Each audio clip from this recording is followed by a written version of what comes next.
Terima kasih Mbak Vita. Bapak Ibu izin kembali. Semangat Bapak Ibu. Oke.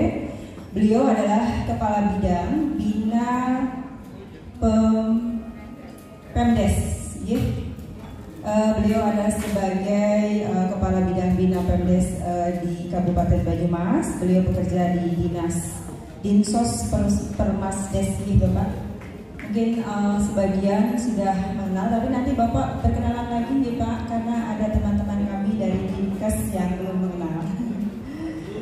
Baik, Bapak beliau Pak Bambang akan menyampaikan materi tentang penggunaan dana desa pada tahun 2023. Yang terpenting hari ini kita akan berbicara dana desa untuk pencegahan dan percepatan penurunan stunting. Terima kasih. Yang saya hormati Kepala Dinkes dan mewakili dari Pak Bupati, yang saya hormati dari Kepala Bapeda yang diwakili oleh Bu Angger, Bu ya.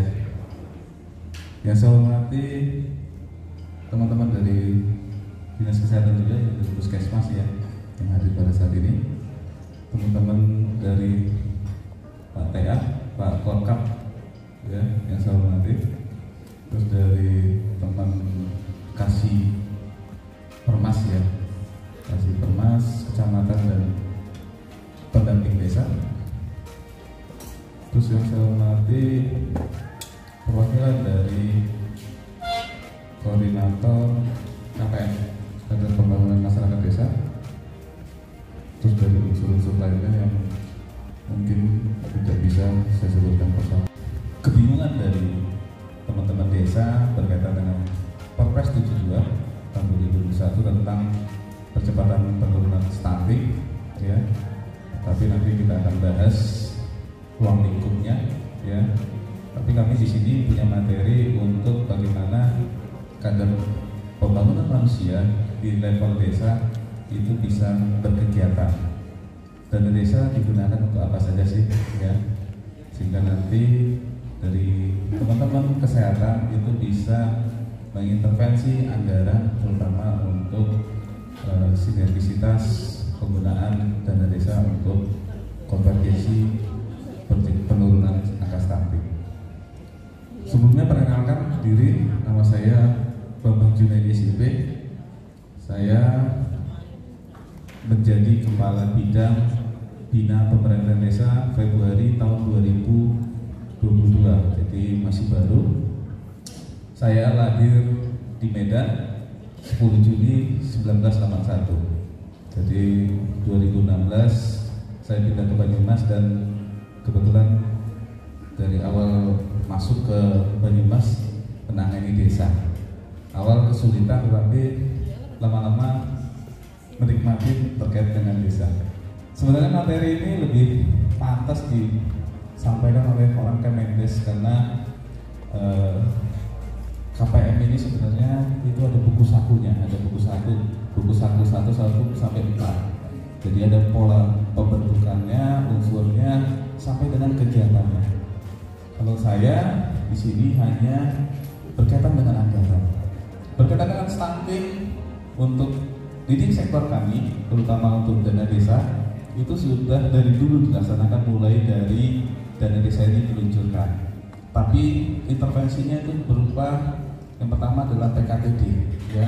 Sasarannya adalah masyarakat yang memiliki keluarga stunting, sehingga warga yang memiliki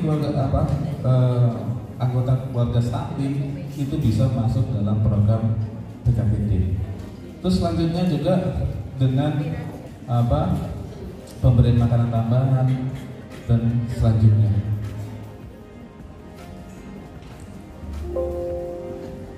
Salam ya.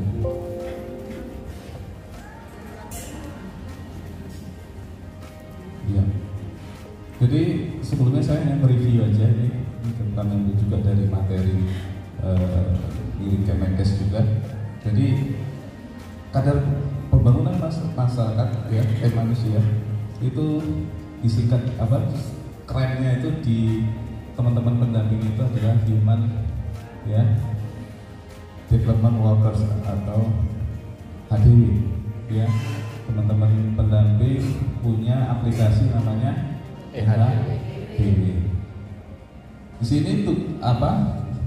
Kader itu diputuskan dalam musyawarah desa, ditetapkan dari unsur masyarakat, ya kader posyandu, PKK dan sebagainya yang memiliki latar belakang kebudayaan masyarakat. Di sini KPM desa menjadi lokasi pengembangan sumber daya manusia. Jadi di sini kader pembangunan manusia itu tujuannya adalah menginventaris ya, mendata, memastikan terutama pelayanan dasar bidang kesehatan dan pendidikan di desa serta memastikan masyarakat terutama ibu hamil dan bayi di bawah 2 tahun berusaha memperoleh layanan tersebut secara konvergensi atau terpadu. Terus selanjutnya adalah mengidentifikasi sasaran 100 hari pertama kehidupan ya. 1000 ya. Berarti nggak ngantuk ya. Sengaja itu. 1000 hari berarti 1 sampai 0 sampai 23 bulan ya. Ini jawabannya. Balik ya. Terus pendataan potensi kader desa yang pertama itu sebelum apa ya? Karena gini, saya tadi sebelum kesini membuka Siskedes, ya, membuka Siskedes berkaitan dengan penanganan stunting di desa. Jadi sangat beragam sekali. Ada desa yang membentuk KPM, ada desa yang nggak ada KPM-nya, ya, tidak menganggarkan honorarium untuk KPM, ya. Di betul Raden ada nggak? Semuanya teranggarkan. Teranggarkan. Ada juga yang nggak teranggarkan, ya.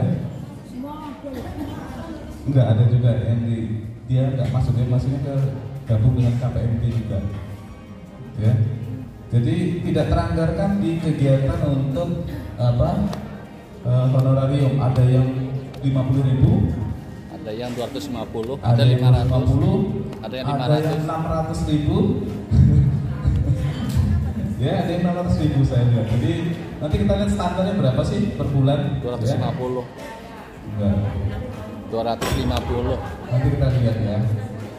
Jadi unsurnya itu KPMG itu adalah kader posyandu, guru PAUD, tim penggerak PKK, kader kesehatan desa dan penggiat pemberdayaan desa lainnya. Apa sih agenda kerja KPM ini? Yang adalah pendataan, pemantauan, pelaporan dan advokasi, ya. Di sini inilah tugasnya dalam mengisi ya form-form yang ada di desa. Ada berapa form Pak untuk KPM? Ada 4 form. Pemantauan itu KPM memantau 5 paket pelayanan dasar. Yang pertama adalah kesehatan ibu, konseling gizi, ya. Terus yang ketiga adalah air bersih dan sanitasi, perlindungan sosial dan kesehatan, serta PAUD. Ini formnya, ya. Nanti di teman-teman semua sudah biasa melaksanakan. Ini juga ada pertanyaan, ini data berkaitan dengan konvergensi stunting. Dari form pelaksanaan itu dimasukkan dari data terpadu yaitu konvergensi stunting. Kalau konvergensi stunting ini kita gunakan untuk pencairan dana desa tahap 3, ya. Masih dipakai nggak ini? Masih, ya. Relevan. Kaitannya dengan Perpres 72 gimana? 7 itu. Ya, nggak masuk. Perpres 72 kalau jenengan baca itu kan ada penanganan stunting secara spesifik dan sensitif, ya. Baca lampirannya semua kementerian terlibat, ya, sampai dengan sekretariat presiden juga masuk di situ. Semua OPD terlibat. Misalnya kita bicara Kementerian PUPR memastikan rumah layak huni, ada persentasenya. Terus dari BKKBN masuk juga. Di situ persentase untuk apa ya, keikutsertaan ibu BPJS. iya setelah melahirkan. Jadi kalau dibilang misalnya ada dinas yang nggak terlibat dalam penanganan stunting itu salah. Semua dinas itu terlibat dalam penanganan stunting. Sampai Kementerian Keuangan juga punya keterlibatan. Yang pertama adalah menyediakan keuangan. Ya, kalau semua konvergensi stunting, semua kelembagaan itu masuk, maka nanti laporan konvergensi stunting kita bisa sampai 100 lembar kali gitu. Karena masih banyak persentase-persentasenya, ada indikator-indikatornya. Makanya nanti dengan dinas terkait, terutama koordinatornya di sini siapa? DPP 3 P3A ya. Apa singkatannya Bu? DPP? Oh, BPKB P3A. Susah Ibu, saya nggak pernah hafal sampai sekarang. Ini perlindungan anak ya. Intinya semua dinas itu terlibat, tidak ada yang nggak terlibat. Apalagi di Sospermasdes. Di Sospermasdes itu kalau kami di bidang Bina Pemdes itu mewakili 3 kementerian. Yang pertama adalah Kementerian Keuangan, Kementerian Desa, dan Kementerian Dalam Negeri. Ya. Jadi Kementerian Dalam Negeri itu adalah berkaitan dengan kegiatan penganggaran dan sebagainya. Terus Kementerian Keuangan menyediakan sampai dengan lomba-lomba itu dimasukkan dalam poin konvergensi stunting. Terus juga dari kementerian-kementerian, makanya kita di sini masuknya ke ranah Kementerian Desa. Kementerian Desa sudah membuat juknis ya, juknis berkaitan dengan tugas-tugas dari KPM. Karena kalau kita perhatikan dari TPPS ya, tim percepatan penurunan stunting, itu KPM masuk dalam TPPS.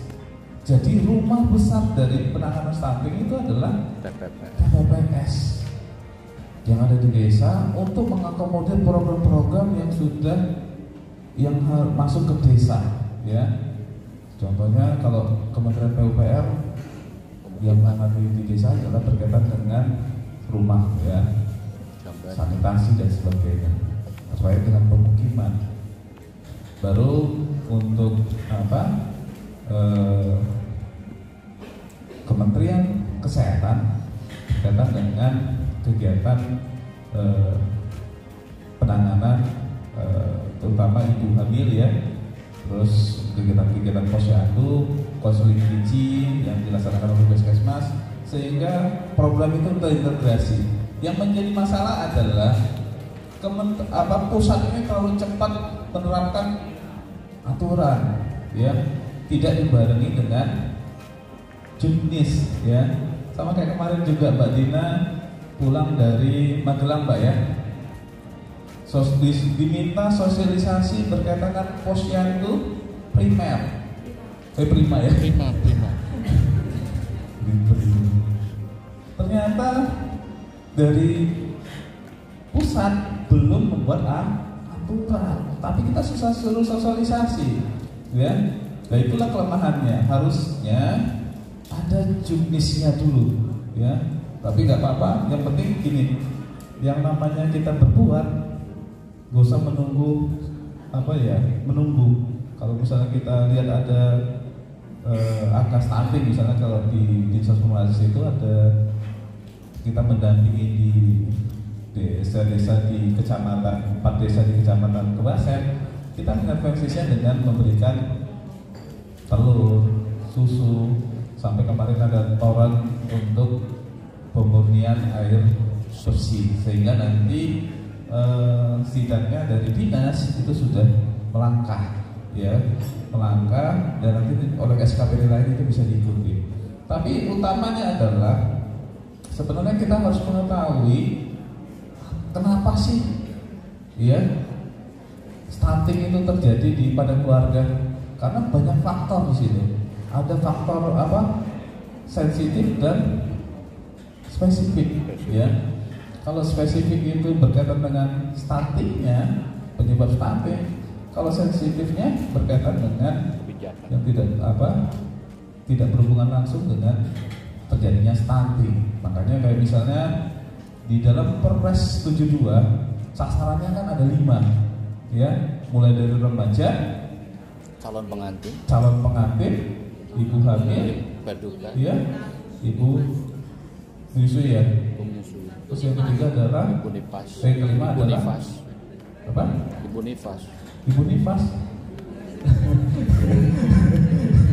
anak berusia 0 sampai 2 udah lebih 9 bulan tuh dinaikkan. Makanya di Perpres 72 itu lebih luas lagi. Kenapa? Tujuannya prevalensi stunting melalui Perpres itu diharapkan di angka 14%. Kalau sekarang berapa persen? 26 ya. Rendah tapi belum ideal. Tetapi harapan dari Perpres 72 itu terutama Indonesia ini bisa menurunkan prevalensi stunting sampai dengan 14%, sehingga nanti terciptalah nanti anak-anak yang unggul, manusia-manusia yang dilahirkan secara sehat, sehingga nanti ketika sudah besar bisa membaktikan dirinya untuk pembangunan. Jadi form-form ini masih dipakai karena form contribution stunting berkaitan dengan Perpres 72 itu belum ada. Jadi intervensi kita di sini khususnya untuk KPM yang buku sakunya, petunjuk teknisnya itu dikeluarkan oleh Kemendes, itu masih kita laksanakan. Karena nanti kalau menurut pikiran saya, semua kementerian itu harus membuat apa yang dibuat oleh Kemendes, ya, terutama untuk menilai kelayakan dari rumah-rumah gitu, sehingga nanti itu menjadi faktor pengalih tingkat stunting, prevalensi stunting.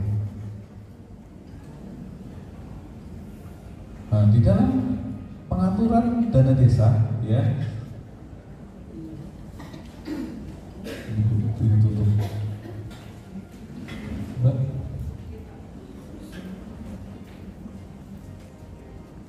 Sampai jam berapa, Bu?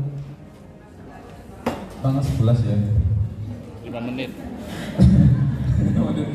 Pak, untuk paparan 20 menit sampai jam 10.30, kemudian tanya jawab 15 menit. Oh iya.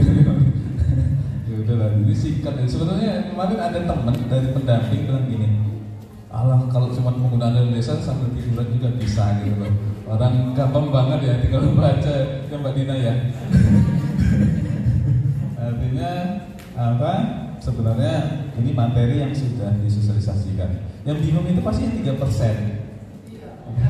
Tapi kan nggak dibahas di sini ya.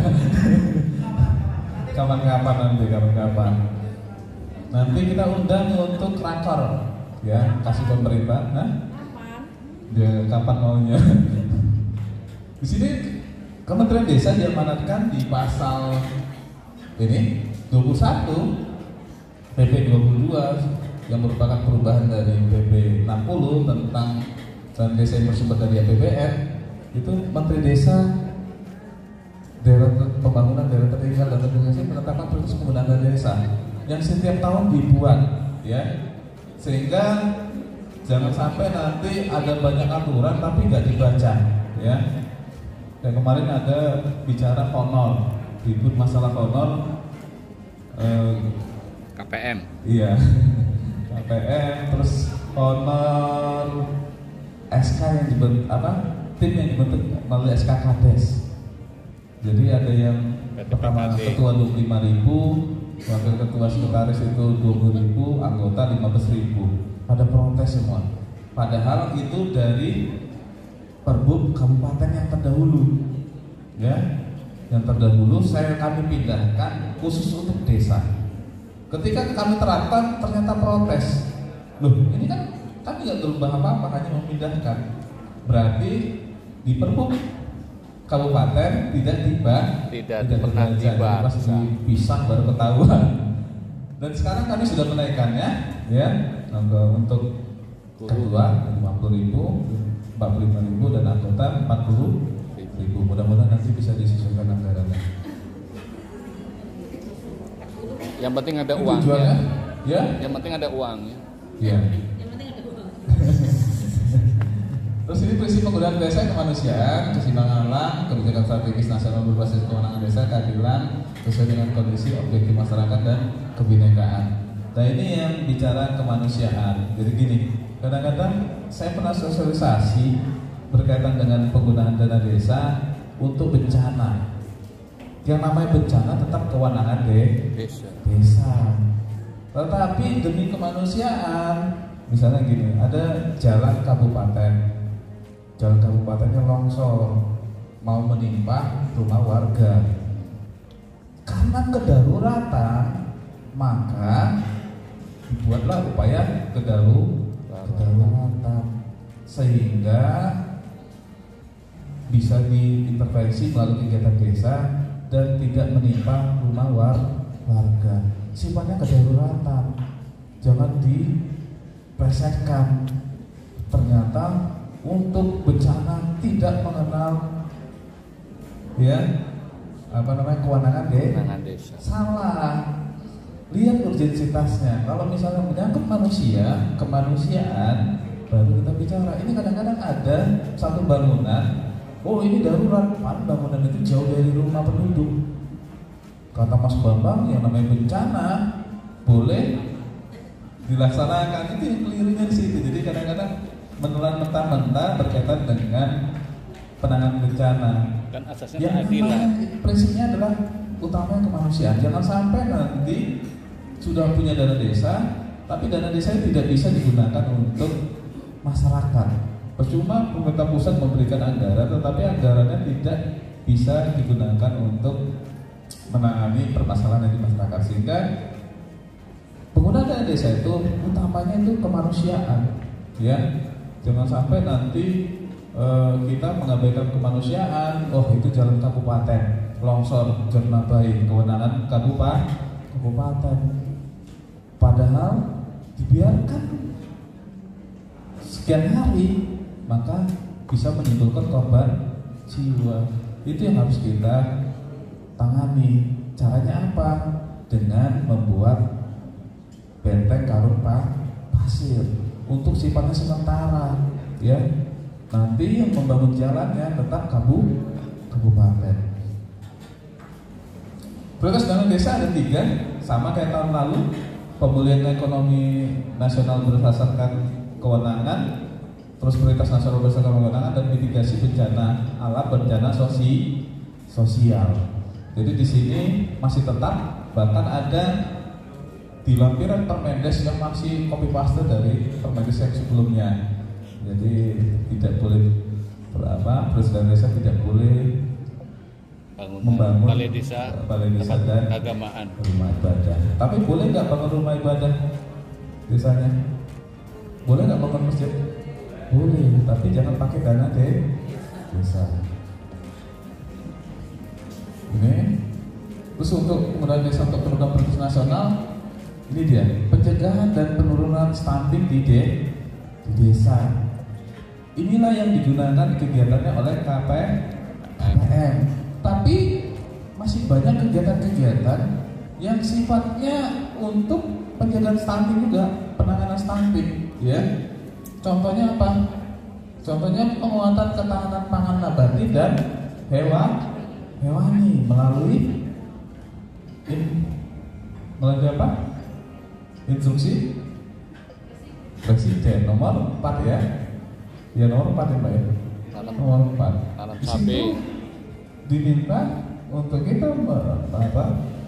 program ketahanan hewani, maka bisa untuk penanganan stunting. Jadi sebenarnya penanganan stunting ini sangat cukup luas, tidak berpatokan pada hanya pencegahan dan penurunan stunting, tapi kegiatan-kegiatan ini juga bisa dikolaborasikan dengan program dan kegiatan yang di masing-masing bidang.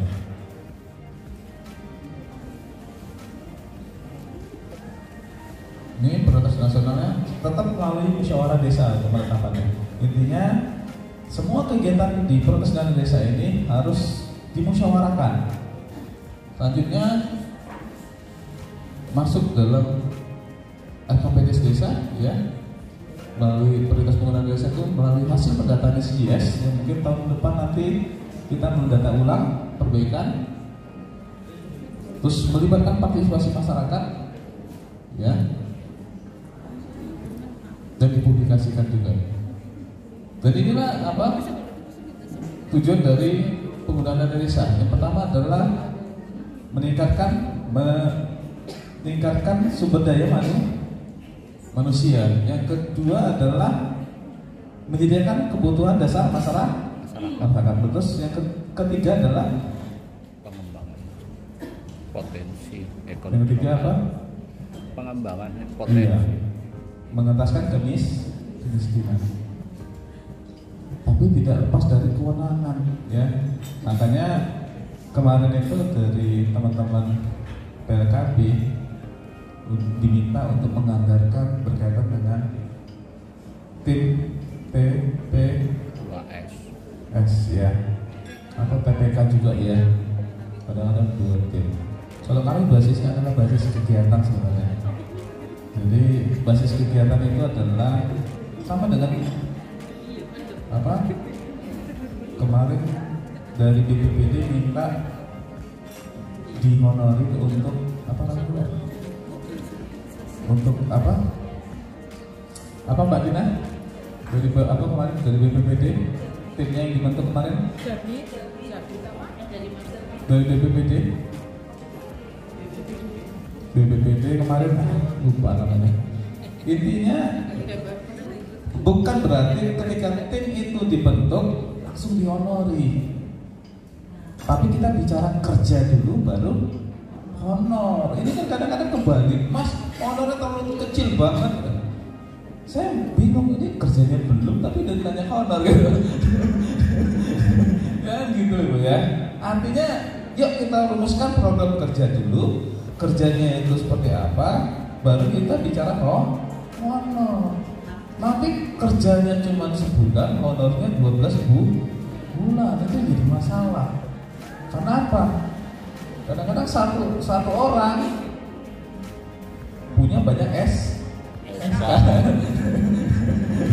Ya Mbak, ya, kan seperti itu. Karena yang bisa kerja itu toh. Yang salah itu yang ngasih ini tugas dari KPM, ya. Ketika dia melakukan pendataan pelayanan dasar masyarakat melalui kesehatan ibu hamil, kesehatan ibu dan anak, terus konseling gizi, ya, terus sanitasi dan air bersih, baru lanjut lagi apa?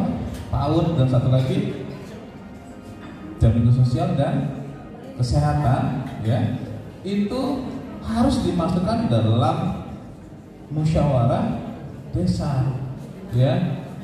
Jangan sampai nanti Mas tolong buat edaran lah supaya semua desa menganggarkan. Sebenarnya nggak usah. Kenapa? Udah ada Permendes nomor 8 tahun 2022 tentang prioritas penggunaan dana desa tahun 2023. Tinggal ambil aja kegiatannya, laksanakan. Dasarnya adalah Permendes, ya.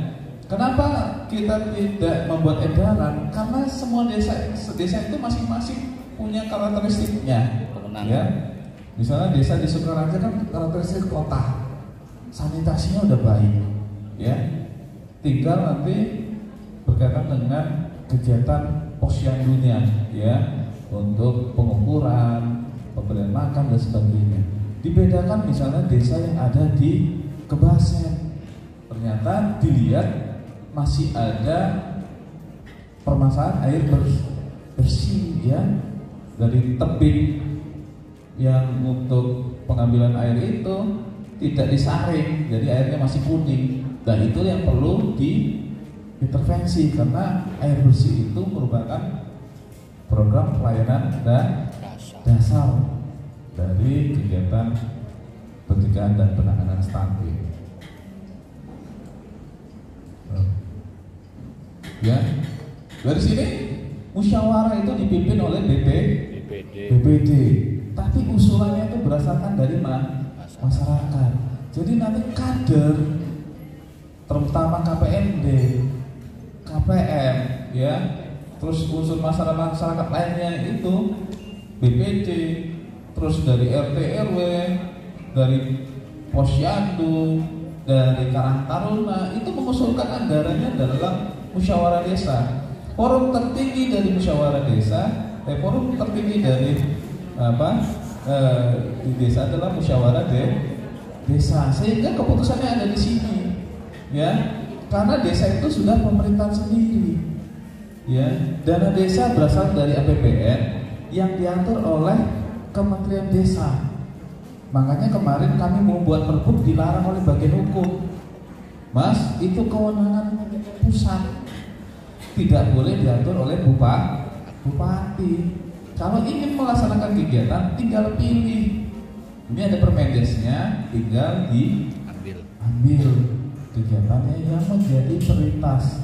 Kalau tidak prioritas, nggak usah dikerjakan. Tapi kalau menjadi prioritas, silakan dikerjakan. Karena karakteristik desa, tipologi desa, apalagi dengan tipologi SDGs juga itu berbeda-beda. Ada desa yang SDGs pertamanya, desa tipologi desa tanpa kelaparan, ya, desa tanpa kemiskinan, itu sudah baik misalnya.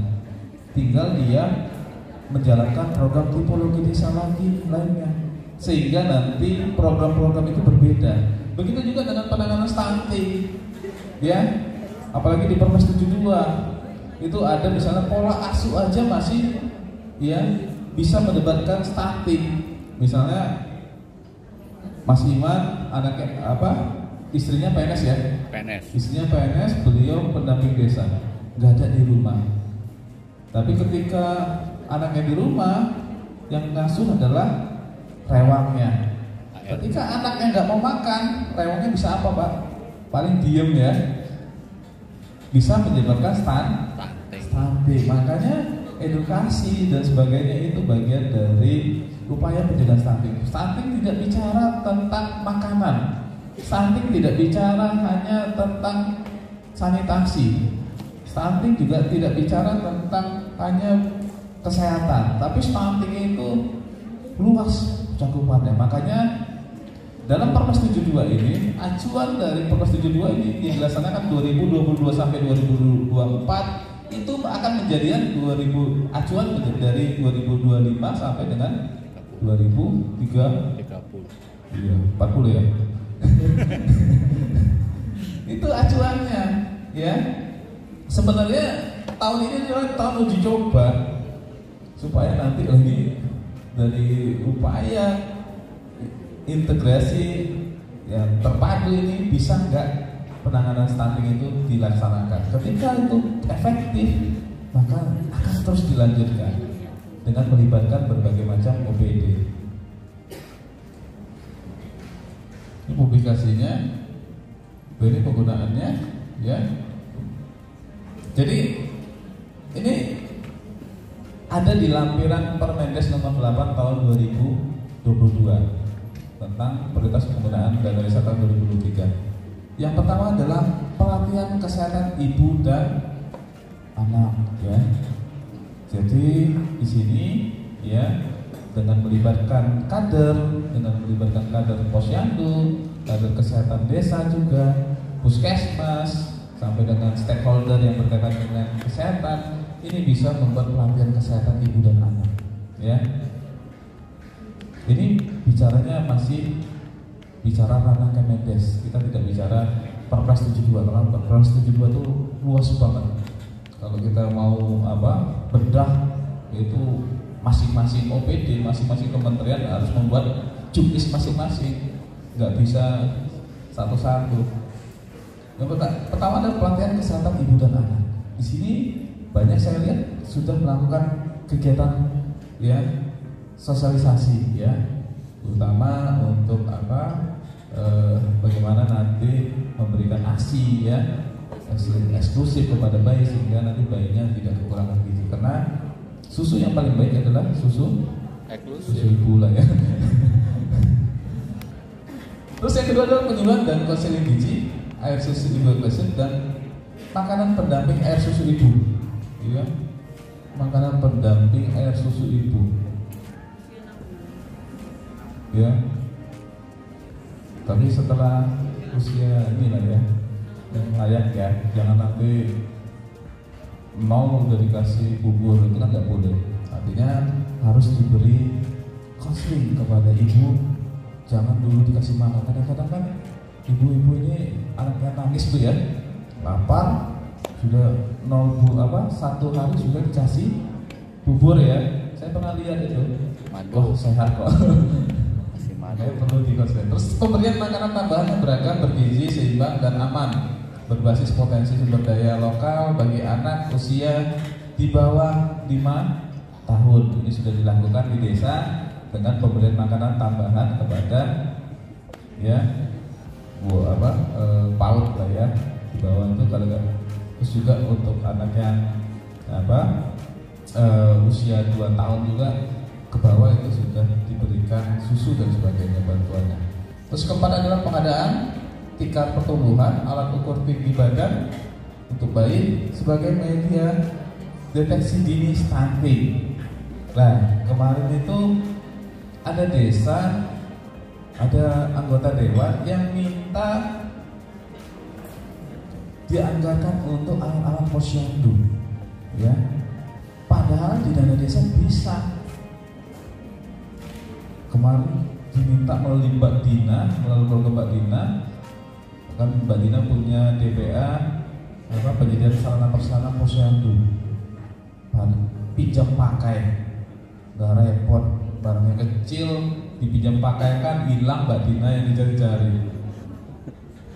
Di sini bisa, kalau kita lihat nanti ada contoh RAB-nya, boleh alat ukur, ya, timbangan, terus apalagi Bu, tensi ya, itu boleh diadakan di desa.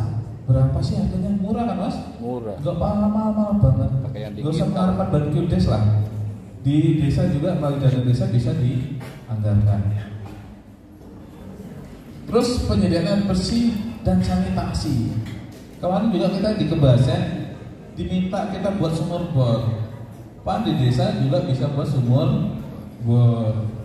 Bisa menyediakan air bersih dan sanitasinya sekalian. Artinya di desa ini bisa dianggarkan, ya, tidak perlu mengharapkan anggaran dari kabupaten, tetapi harus proporsional. Jangan sampai dipaksain. Misalnya ada berapa gerumbul, misalnya ada 3 gerumbulnya diprogramkan seperti ini menjadi dana bersih. Ya nggak cukup anggarannya, karena dana desa juga terbatas. Bagaimana dana desa ini? Kalau kami dari Kemendagri mintanya dana desa itu bisa menambah PAD, makanya harus proporsional. Mana sih yang bisa dilaksanakan di tahun ini, mana tahun depan, mana tahun berikutnya, sehingga nanti desa tetap tercapai tujuannya, yaitu kesejahteraan. Jangan lupa. Karena apa? Karena dana desa ini, mohon maaf Bapak Ibu sekalian, tidak bisa kita harapkan ada terus, ya. Makanya kita buat kegiatan yang sifatnya itu jangan ketergantungan. Makanya kami oleh Bapak dari Bank juga, oleh Mbak Ibu Wahyudi itu konsep awalnya itu sebenarnya pemberdayaan, ya. Konsep pemberdayaan itu tidak menciptakan ketergantungan pada anggaran desa. Bagaimana masyarakat itu menciptakan tatanan nilai sehingga nanti program pemerintah itu bisa berjalan dengan baik. Tapi kalau sekarang kan tanpa anggaran tidak jalan. Maka tapi itu konsep yang menurut saya harus diedukasi. Jadi jangan sampai nanti honornya itu adalah honor-honor yang sifatnya ketergantungan. Saya sering dikonsultasi gitu, Mas boleh nggak honornya untuk guru ngaji? Boleh, cuman kalau nggak ada dari desa guru ngajinya nganggur. Kalau bisa diambil dari Bapak waktu habis. Oh iya, dikit lagi Bu ya, 5 menit lagi. Pendidikan tentang pengasuhan anak, upaya penjagaan perkawinan dini itu masuk juga dalam Perpres ya. Ini ditugaskan oleh Kementerian Agama ya, konselingnya juga. Terus begitu pendaya gunaan lahan pekarangan keluarga dan tanah kas desa untuk pembangunan kandang, kolam, dan kebun dalam rangka penyediaan makanan sehat dan bergizi untuk ibu hamil, balita, dan anak sekolah. Peningkatan kapasitas bagi kader pembangunan manusia, kader posyandu pendidikan anak usia dini. Pemberian insentif untuk kader pembangunan manusia, kader posyandu dan sebagainya. Kegiatan pencegahan dan penurunan stunting lainnya sesuai dengan kewenangan desa dan diputuskan dalam musyawarah desa. Ini berhubungnya ada bidang subbidang kegiatan. Terus honornya 150.000 per bulan ya. Ini contoh RAB-nya di satu desa sudah ada, bisa bisa menjadi acuan juga. Ini pas ini 150.000. Terima kasih. Mohon maaf Ibu dari moderator, saya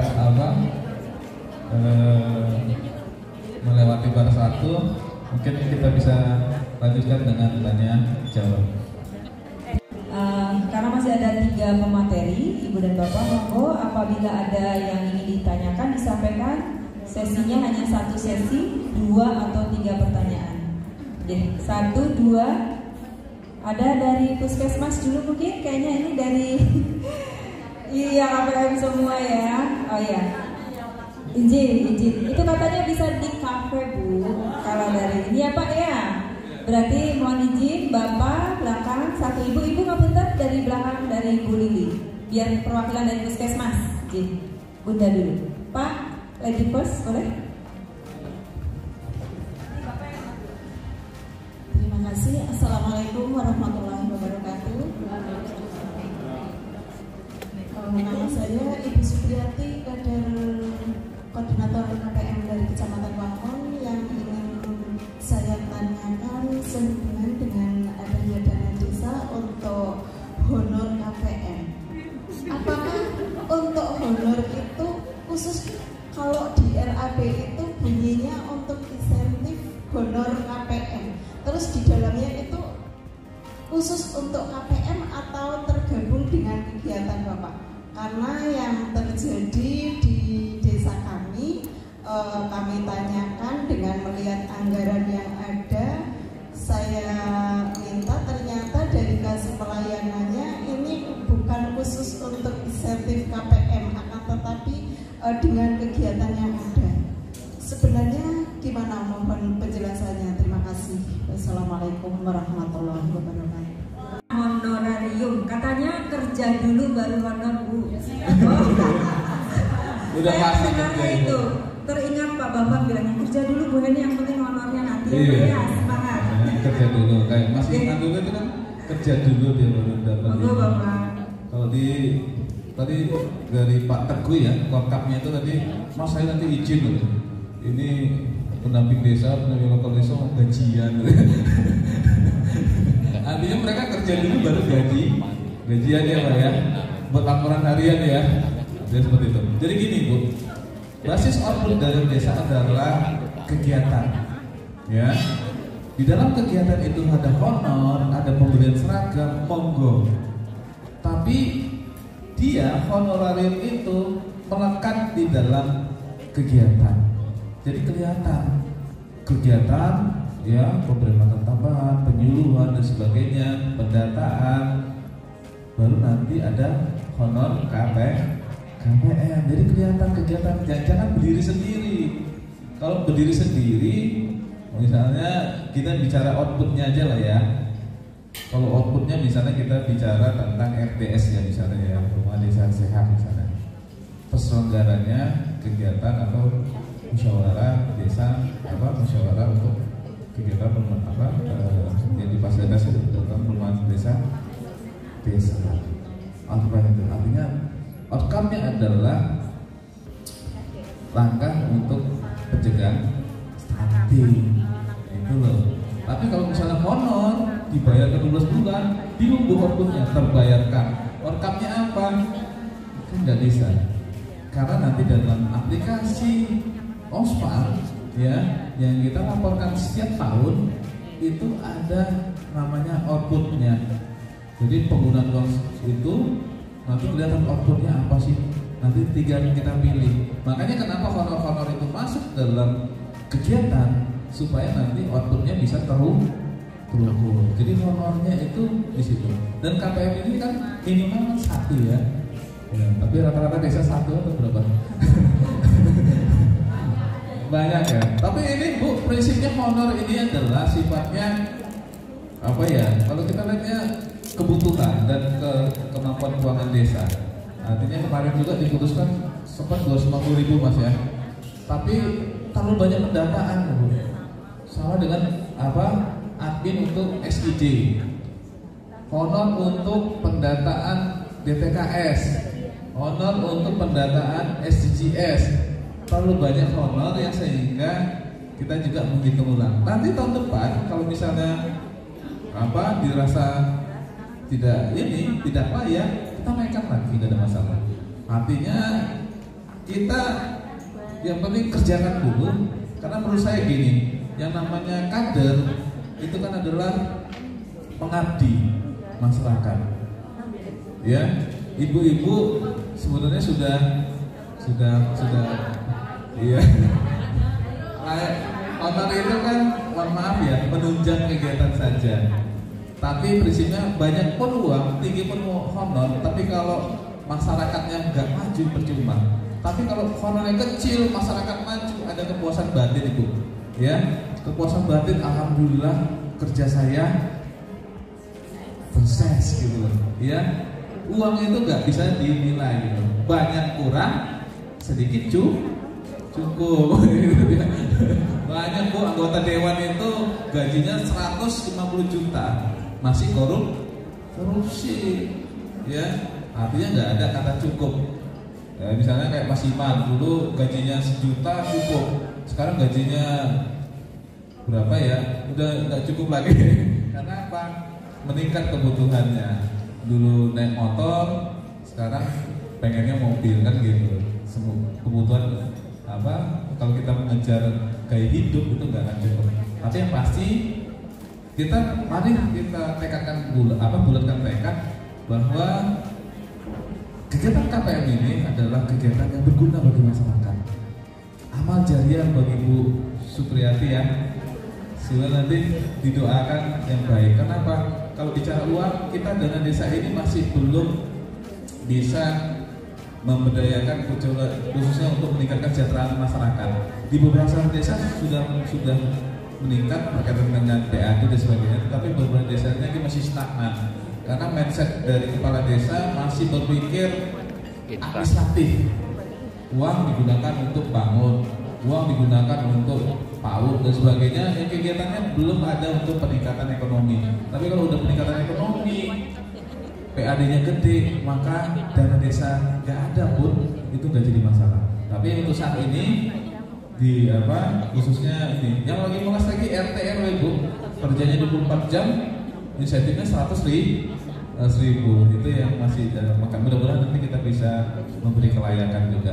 Mungkin itu Bu, kenapa dia melekat di dalam kegiatan. Tapi itu masuk dalam rincian.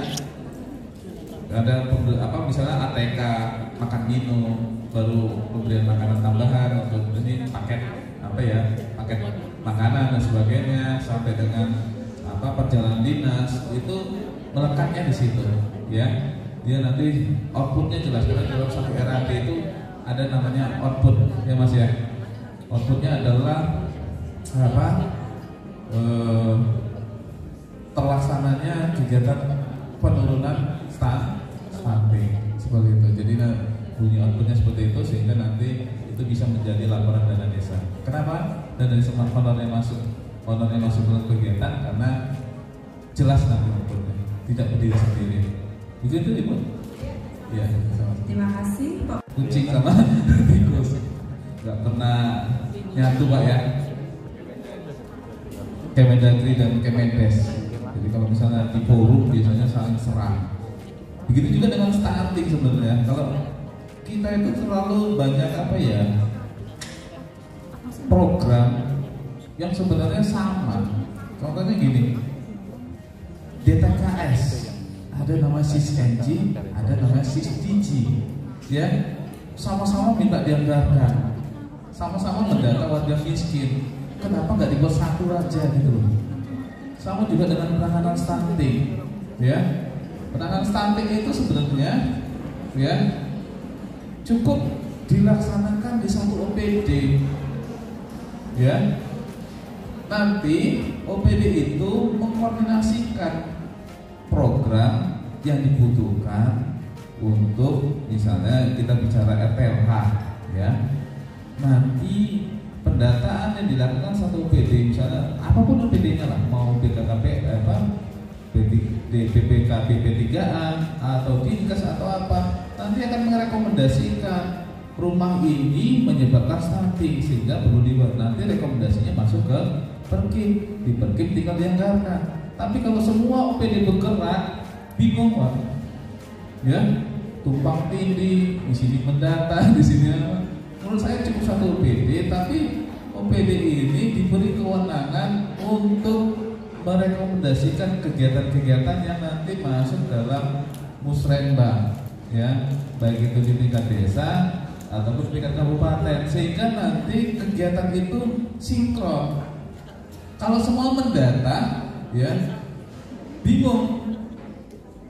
Nanti contohnya di kami aja di dinas sosial banyak banget ke pendataan. Ada nanti apa data untuk KPM cukai, ya, KPM untuk BEPNT, itu banyak banget. Kita menentukan BLT DD aja itu pervalnya banyak data. Padahal kita bisa satu data. Nah itulah makanya benar kata Pak Teguh tadi, ada ekosektoral dari masing-masing OPD. Menurut saya cukup satu OPD diberi anggarannya. Jadi masalah gimana? Kami dari dinas sosial misalnya, kita diminta untuk ikut terlibat dalam pendataan stunting. Tetapi secara ini kelembagaan tidak ada, ya, personil yang melakukan pendataan. Yang punya pendataan sampai tingkat desa siapa? PLKB, ya kan? Terus dari PPL kan sampai desa. Tapi kalau disuruh misalkan kami misalnya, ya, kami nggak punya personil sampai dengan tingkat desa, ya. Kami nggak punya personil sampai dengan misalnya OPD, ini khususnya OPD. Kita bukan bicara ini apa kemitraan, ya. Kalau pendamping desa kan apa dia miliknya Kemendes. Kalau kami OPD kami tidak sampai ke desa personilnya, makanya perlu ada integrasi. Integrasinya menurut saya mudah-mudahan itu BKKBN nanti dengan BKKBN, tapi dia tidak masing-masing OPD melaksanakan. Masing-masing OPD itu hanya menerima rekomendasi dari tim yang dibentuk OPD tersebut, khususnya dalam penanganan stunting yang masuk dalam kompetensi stunting. Jadi semua upaya penanganan stunting itu harusnya satu pintu, ya. Kalau kami lah misalnya di sos, pemahamannya sejauh apa sih? Misalnya Mas Iman dari pendamping desa yang mengerti tentang SDGs berapa persen kan gitu. Nggak semua OPD paham, ya. Bahkan leading sektor juga belum tentu paham sampai ke tingkat bawah. Makanya perlu integrasi yang baik, ya Pak Teguh, ya. Artinya cukup satu OPD aja, tapi OPD itu intens menggerakkan nanti untuk penanganan sanitasi dan sebagainya. Itu tinggal membuat rekomendasi. Di rumah ini ada potensi stunting, ya. Karena apa? Jambannya tidak tersedia, dia BAB-nya di luar. Karena apa? Menyebabkan stunting karena tercemar ini bakteri, E. coli dan sebagainya. Mungkin itu Pak Teguh. Intinya penanganan itu sebenarnya kalau saya cukup di satu OPD, tetapi rekomendasinya yang melaksanakan itu OPD yang lainnya, sehingga nanti satu data, satu pintu tidak dilaksanakan di masing-masing OPD yang sama sekali tidak dianggarkan di masing-masing OPD. Mungkin seperti itu, Bu. Ada hal yang harus diselesaikan, itu skala prioritas apa jika maksudnya kan seperti itu ya. Dan OPD mana yang akan melaksanakan tindakan gitu nih Pak. Baik, satu lagi atau mungkin tidak Pak, Mbak Lili terakhir, Ibu Bapak, monggo Mas Mbak Lili itu dari Bu Bidan Pak, Puskesmas Banyumas. Dan Bapak Ibu apabila ada pertanyaan mohon berkenan, mungkin Pak Teguh nanti berada di belakang kalau ada pertanyaan. Silakan Mbak Lili. Pak Matul Mbak Lili, jadi ada 2 poin. Masyarakat itu tidak bergerak untuk ikut BPJS Mandiri. Yang pertama tadi adalah perhatian untuk kader Citem, nanti materinya ada Bapak setelah ini. Itu mungkin Mbak Lili Matul perhatian untuk kader-kader yang sangat hebat. Monggo Pak Bambang. Siap, terima kasih. Jadi sebenarnya gini, ini ada kita dalam mengambil keputusan ada namanya apa ya, menghitung ya. Kenapa saya bilang Ibu di poin 6 tadi ya, ada namanya jaminan kesehatan ya. Jaminan kesehatan itu ya termasuk juga kepesertaan BPJS. Di dalam SDGs Desa Sehat dan Sejahtera juga di situ ada indikator terkait dengan kepesertaan BPJS Kesehatan. Tapi yang jadi masalah adalah Ibu, mohon maaf sekali, desa ini apa ya, belum bisa memanfaatkan dana desanya untuk peningkatan ekonomi. Kami khawatirkan ketika itu masuk dana desa, dianggarkan melalui dana desa, dan masa dana desa yang terhenti, timbul masalah baru lagi. Makanya saya berpikir gini sebenarnya, masalah stunting, masalah kemiskinan, masalah itu bicara berkaitan dengan sumber daya manusia terutama dan kesejahteraan itu ya. Artinya sebenarnya stunting itu kalau misalnya kita sudah sejahtera, saya yakin prevalensinya di bawah 10 mungkin. Jadi masalah adalah masih banyak warga kita yang belum menerima upah secara layak ya. Kalau kita bicara buruh tani aja berapa sih gajinya ya di desa? Kenapa? Karena itu bagian dari faktor yang menyebabkan anak itu kekurangan gizi ya, karena orang tuanya tidak mampu membelikan susu, tidak mampu membelikan izin Bapak, tapi untuk beli rokok bisa kata ya. Ya Mbak Lili maksudnya ya, kalau rokok kadang-kadang gini ya. Sebenarnya kayak Mas siapa sih yang merokok sini, Mas Ilham misalnya ya. Bukan, ya, yang rokok itu Pak Bambang. Itu sebenarnya udah berhenti merokok, tapi kasihan buruh pabrik Bu, tutup jadinya. Karena BPJS juga dibayar oleh rokok. Itu hanya apa aja. Artinya itu hanya dagelan aja. Artinya sebenarnya kita tidak disarankan untuk merokok gitu loh. Artinya itu merupakan kebiasaan Ibu, kebiasaan yang sebenarnya kalau Bapak yang merokok di sebelah sana Pak, kalau nggak merokok duitnya juga nggak ada juga ya. Iya, macam-macam. Tapi pas merokok duitnya ada aja tuh di rokok. Saya pernah nggak merokok ya, berhenti uangnya nggak ada. Tapi pas merokok uangnya ada aja, rezekinya Mas Iman ya. Seperti itu. Intinya gini, memang kalau kita bicara kesehatan itu memang mungkin masyarakat kita paling rendah dalam kesehatan, terutama dalam misalnya merokok aja lah di rumah, orang tua yang punya anak bayi itu tetap merokok ya kan gitu kan Ibu dan sebagainya. Ibu kan ini untuk membelikan susu anaknya nggak bisa, tapi beli rokok bisa. Itu yang menjadi pertanyaan, memang kesadaran ya Ibu, makanya skala kita prioritas harus membeli. Tapi ya itulah kadang-kadang yang terjadi di masyarakat Ibu. Kita hanya bisa mengedukasi, tapi kita tidak bisa memaksa. Intinya kita hanya bisa memberikan saran kepada masyarakat. Dan saran itu juga kalau misalnya batu ditetesi air, lama-lama kan bolong juga Ibu. Artinya ya tetap kita melakukan edukasi. Yang penting kita jangan pantang menyerah untuk bagaimana bisa Terus jaminan kesehatan untuk penanggulangan operasional pemerintah desa yang 3% yang menjadi kewenangan Kades itu bisa untuk mengatasi kerawanan sosial.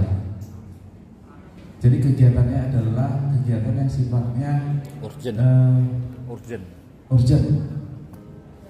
Kenapa kami belum bisa menyarankan berkaitan dengan kegiatan yang sifatnya mengikat? Karena dana desa itu kita nggak bisa pastikan itu. Makanya kami dana desa itu tidak bisa kegiatannya itu yang ketergantungan warga. Saya setuju dengan jaminan kesehatan itu, tapi kalau kita baca perpresnya, ya, sumber dana dari pendanaan jaminan sosial itu hanya sampai ke APBD. Ya, ibu baca perpresnya pasti sampai ke APBD, nggak sampai ke APBDes. Makanya kadang-kadang jaminan sosial yang dimaksud kesehatan gimana? Sifatnya darurat, ya, tidak bisa. Misalnya gini, ada yang belum bayar sebulan tapi dia mau berobat, maka dibayarkan dulu bulan tersebut, ya. Maksudnya 3% supaya bisa dirawat. Tetapi kalau rutin, kayaknya itu bukan masuk dalam kewenangan desa, karena sesuai dengan perpres itu dibayar oleh APBN dan APBD. Dan di dalam perpres itu tidak menyebutkan APBD kalau kita bicara kewenangan. Makanya tadi saya tekankan di kewenangan. Tapi boleh nggak desa mengintervensi? Boleh. Misalnya kita bicara tentang sekolah misalnya, kewenangan desa di mana? Di PAUD. Pembangunan, operasional, guru PAUD itu bisa dibiayai. Boleh nggak membiayai untuk pendidikan SMP? Baju. Boleh nggak SMA? Beasiswa, benar. Seperti itu. Yang sifatnya darurat untuk siswa miskin, gitu Ibu, ya. Artinya sifatnya darurat. Jaminan kesehatan itu adalah diberikan ketika orang yang miskin ini tidak lagi bisa membayar, tapi dia perlu perobatan. Itulah nanti yang diintervensi di dana desa. Tapi kalau dimasukkan dalam JKN yang semua itu dibiayain, habis dana desanya Ibu. Nanti nggak maju-maju kita. Seperti itu Ibu mungkin. Tapi kewenangan sesuai dengan Perpres tentang jaminan sosial, kesehatan, dan ketenagakerjaan itu sampai ke APBD seperti itu. Kalau APBD bisa, tetapi sifatnya urgent atau kedaruratan. Itu yang bisa dibiayai. Terus untuk selanjutnya, ya terima kasih Bu sudah memberikan intinya bisa, karena untuk penyuluhan kesehatan bagi ibu hamil, dan itu bagian dari ibu hamil, terus ibu menyusui dan anak, pola-pola pengasuhan anak untuk mendukung kesehatan itu bisa di dana desa. Tinggal nanti kita hadir dalam musdes, ya, atau musrentan, masuk dalam penetapan RPJMdes, RKPDes, masuk dalam APBDes yang tadi disampaikan oleh Pak Teguh. Intinya semua kegiatan itu bisa dilaksanakan ketika sudah direncanakan. Tidak boleh melanggar dari perencanaan yang sudah ada. Kalaupun ada, nanti RPJMdes yang belum ada tinggal di review RPJMdes, dan nanti bisa dimasukkan di RKPDes dan nanti bisa dimasukkan di RPJMdes. Mungkin gitu. Karena kalau saya lihat di sini program bisa masuk review karena ada perubahan kebijakan dasar pemerintah terkait dengan terbitnya dari Perpres 72 tahun 2021. Mungkin begitu Ibu. Bapak Ibu, untuk Pak Bambang, terima kasih Pak Bambang materi dan waktunya, bahwa dana desa memang lihat prioritas JIF, kemudian sudah ada panduan, dan mungkin harus seizin oleh forum desa nih. Untuk yang lain-lain bisa konsul ke Pak Bambang. Terima kasih Pak Bambang atas ilmunya.